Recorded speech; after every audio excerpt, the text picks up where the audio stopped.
Hai, assalamualaikum warahmatullahi wabarakatuh. Nah, teman-teman, di sini aku mau ngejelasin hasil penelitian yang aku amati tentang potensi bahan baku limbah. Nah, sebelum aku lanjut untuk ngasih tahu hasil penelitian aku ke kalian, aku mau ngasih tahu dulu pengertian limbah itu sendiri apa.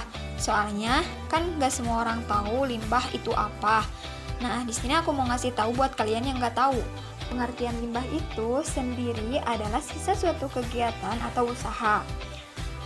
Atau dalam pengertian lain, limbah adalah buangan yang dihasilkan dari aktivitas-aktivitas produksi, baik itu domestik ataupun non-domestik.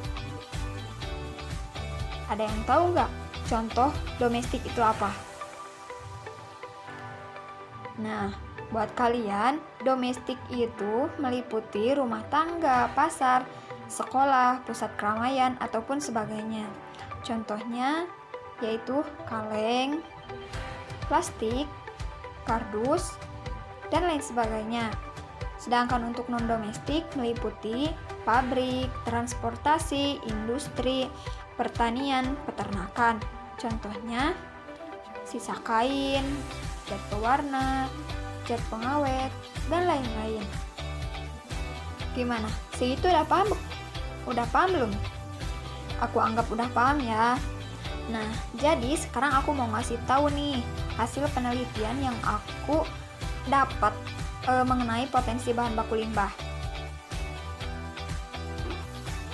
Limbah yang ada di daerah aku yaitu aqua gelas, plastik, kardus, dan lain-lain ya, kurang lebih itu sih yang aku tahu. Nah, biasanya aqua gelas dikumpulkan oleh setiap rumah tangga, sedangkan kardus biasanya di warung-warung, ataupun di rumah tangga juga ada, namun nggak semua. Nah, kalau mengenai plastik, biasanya hanya orang-orang yang pandai mengolah dari bahan tersebut yang mengumpulkan, biasanya kemasan kopi, dan lain-lain. Karena kemasan kopi kan biasanya bisa diolah lagi jadi suatu kerajinan. Contohnya membuat tas, membuat wadah pensil, karpet, dan lain-lain. Nah, biasanya jumlah ketersediaan untuk aqua di rumah tangga kurang lebih 3-5 karena hanya mengumpulkan dari bekas jajan, bukan sengaja mencari. Nah, karena kebetulan di kampung aku ada agen yang menerima penjualan aqua gelas, kardus, dan lain-lain. Nah, itu biasanya mereka mendapat beberapa karung, bahkan muat satu mobil kolbak per harinya. Kalau kardus, biasanya beberapa per hari sesuai belanja ke pasar saja, itu untuk yang warung ya.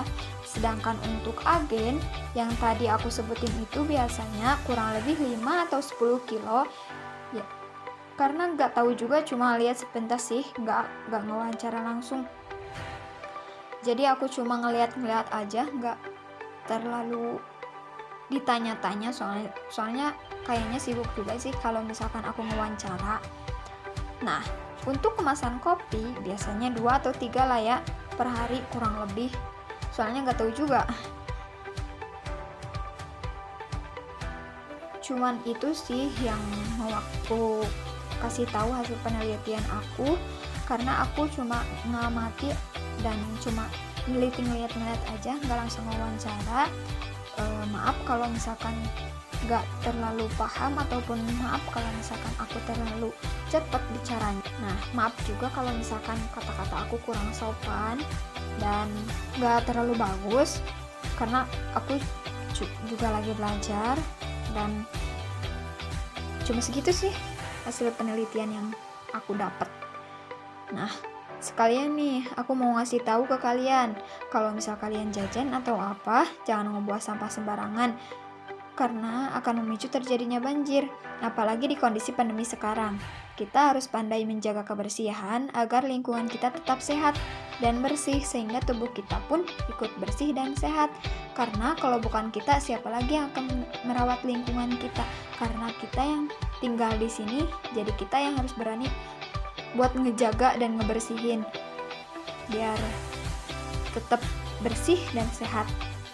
Terima kasih. Wassalamualaikum warahmatullahi wabarakatuh.